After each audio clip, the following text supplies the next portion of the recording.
അശ്വതി നക്ഷത്രം. അശ്വതി നക്ഷത്രത്തിൽ ജനിക്കുന്ന ആളുകൾ, അത് സഹോദരന്മാരാകാം, അല്ലെങ്കിൽ ഒരേ കുടുംബത്തിൽ തന്നെ ഉള്ള അംഗങ്ങളാകാം, ആരാണെങ്കിലും ഈ നക്ഷത്രത്തിൽ ജനിക്കുന്നവരെല്ലാം വ്യത്യസ്ത സ്വഭാവത്തിലുള്ളവരാണ് എന്ന് നമ്മൾ പലരും പറഞ്ഞ് നമ്മൾ കേട്ടിട്ടുണ്ട്. ഈ നക്ഷത്രമല്ല, ഏതൊരു നക്ഷത്രത്തിൽ ജനിച്ചാലും ഈ വ്യത്യസ്തതയുണ്ടാവും. അപ്പോൾ എന്തുകൊണ്ടാണ്? അതിനൊരു കാരണം എന്താണ്?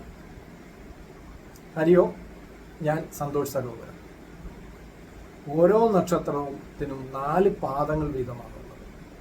അതിൽ നമുക്കിന്ന് അശ്വതി നക്ഷത്രത്തിന്റെ 4 പാദങ്ങളും ആ 4 പാദങ്ങളുടെ അധിപന്മാരെയും നമുക്ക് പരിചയപ്പെടാം. ആദ്യത്തെ പാദം എന്ന് പറയുന്നത് ചൊവ്വയാണ്. ആദ്യത്തെ പാദത്തിന്റെ അധിപൻ ചൊവ്വ വളരെ ഊർജ്ജസ്വലമായ ഒരു ഗ്രഹമാണ്. ഈ പാദത്തിൽ ജനിക്കുന്നവർ വളരെയധികം എന്തിനും ഏതിനും ആക്റ്റീവായിട്ട് നിൽക്കുന്ന ആളുകളായിരിക്കും. അവരുടെ ധൈര്യവും വീര്യവും ഉത്സാഹവും എല്ലാം മറ്റുള്ളതിനെ അപേക്ഷിച്ച് വളരെ മുകളിലായിരിക്കും. ഭയം കൂടാതെ എന്തും ചെയ്യാനായിട്ട് അവർക്കൊരു പ്രത്യേക വൈഭവം തന്നെയാണ്. അവർക്കൊന്നിനെയും പേടിയില്ല, ഒന്നിനെയും അവർ മൈൻഡ് ചെയ്യില്ല. അവരെന്താണോ വിചാരിക്കുന്നത് അത് നടത്തിയെടുക്കാനായിട്ടുള്ള ധൈര്യത്തോടു കൂടി അവർ മുന്നോട്ട് പോകും. പക്ഷെ എന്താണ്? എടുത്തുചാട്ടം, മുൻകോപം, മറ്റുള്ളവരോട് പരുഷമായിട്ട് സംസാരിക്കുക, ഇതൊക്കെ ഇവരുടെ ഒരു സ്വഭാവമാണ്. ഇതൊക്കെ അവർക്ക് ബുദ്ധിമുട്ടുകൾ ഉണ്ടാക്കുകയും ചെയ്യും. പക്ഷെ അവർ അതൊന്നും വകവയ്ക്കില്ല. അവരെന്താണോ തീരുമാനിച്ചിരിക്കുന്നത് അത് സാധിച്ചെടുക്കാനായിട്ട് അവർ പരിശ്രമിക്കും. ജാതകത്തിലെ ചൊവ്വയ്ക്ക് പാപയോഗമൊക്കെ ആണെങ്കിൽ ഇത് പോസിറ്റീവായിട്ടല്ല, നെഗറ്റീവായിട്ടായിരിക്കും ഭവിക്കുന്നത്. മറ്റുള്ളവർക്ക് ഏറ്റവും അധികം ദുഃഖങ്ങളും ദുരിതങ്ങളും ബുദ്ധിമുട്ടുകളും ഇവർ കൊടുക്കും. അങ്ങനെ ഒരു സ്വഭാവം ഇവർക്കുണ്ട്. മൗഢ്യത്തിലോ നീചത്തിലോ ഒക്കെയാണ് നിൽക്കുന്നതെങ്കിൽ ഇവർ ഇതൊന്നും ആയിരിക്കില്ല, വളരെ പതിഞ്ഞ സ്വഭാവമായിരിക്കും, മടിയന്മാരായിരിക്കും, അലസന്മാരായിരിക്കും. 2ാം പാദം ശുക്രന്റെയാണ് ആധിപത്യം.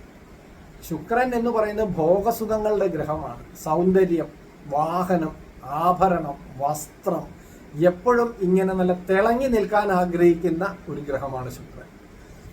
അപ്പം പണമിടപാടുകൾ ശുക്രൻ വളരെ തന്മയത്വത്തോടുകൂടി ചെയ്യും.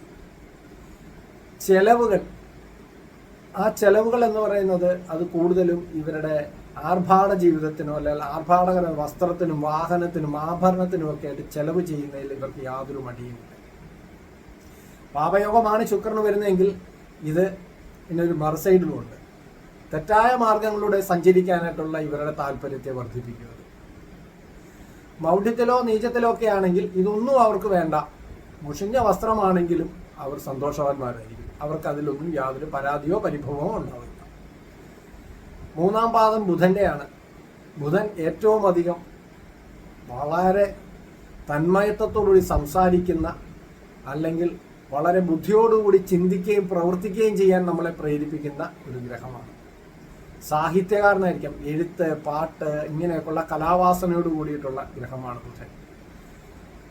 ഈ ബുധന്റെ ഒരു പോരായ്മ എന്ന് പറഞ്ഞാൽ ബുധൻ ഒന്നിലും ഉറച്ചു നിൽക്കില്ല. തീരുമാനങ്ങളെല്ലാം പെട്ടെന്നായിരിക്കും. ഇപ്പോൾ എടുക്കുന്ന തീരുമാനം കുറച്ച് കഴിയുമ്പോൾ മാറ്റാൻ ബുധന് വലിയ ബുദ്ധിമുട്ടൊന്നുമില്ല. എന്നാൽ ഈ ബുധന് മറ്റെന്തെങ്കിലും ഒരു പാപയോഗമോ അല്ലെങ്കിൽ പാപസ്ഥിതിയൊക്കെ ആണെങ്കിൽ പറഞ്ഞു പറ്റിക്കാൻ, കബളിപ്പിക്കാൻ ബുധനോളം സാമർഥ്യം മറ്റൊരാൾക്കില്ല. അപ്പോൾ അത് നമ്മൾ ശ്രദ്ധിക്കേണ്ട ഒരു കാര്യമാണ്. 4ാം പാദം എന്ന് പറയുന്നത് ചന്ദ്രനാണ്. 4ാം പാദത്തിന്റെ അധിപൻ. വളരെ നിഷ്കളങ്കമായ സ്നേഹത്തോടുകൂടി മറ്റുള്ളവരെ സമീപിക്കുന്ന, സഹാനുഭൂതിയോടുകൂടി പെരുമാറുന്ന ഒരു ആയിരിക്കും ഈ ചന്ദ്രന്റെ പാദത്തിൽ ജനിക്കുന്ന ആള്. കുടുംബാംഗങ്ങളോടും മാതാപിതാക്കളോടും ഒക്കെ വളരെ സ്നേഹത്തോടുകൂടി പെരുമാറുകയും സംസാരിക്കുകയൊക്കെ ചെയ്യും. എപ്പോഴും കുടുംബാംഗങ്ങളുമായി ഒരുമിച്ചിരിക്കാൻ ആഗ്രഹിക്കുന്ന ഒരു ഗ്രഹമാണ് ഈ ചന്ദ്രൻ എന്ന് പറയുന്നത്. പക്ഷെ എന്താണ്?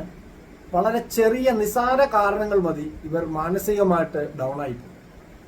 സങ്കടപ്പെടാൻ ഇവർക്ക് വളരെ ചെറിയ കാര്യങ്ങളുണ്ട്. വലിയ വാശിയോ ആവേശമോ ഒന്നും ഇവർ ഒന്നിനും കാണിക്കില്ല. എപ്പോഴും എന്തെങ്കിലുമൊക്കെ ചെറിയ ശാരീരികമായിട്ടുള്ള അസ്വസ്ഥതകളൊക്കെ ഇവർക്ക് വന്നുകൊണ്ടേയിരിക്കും.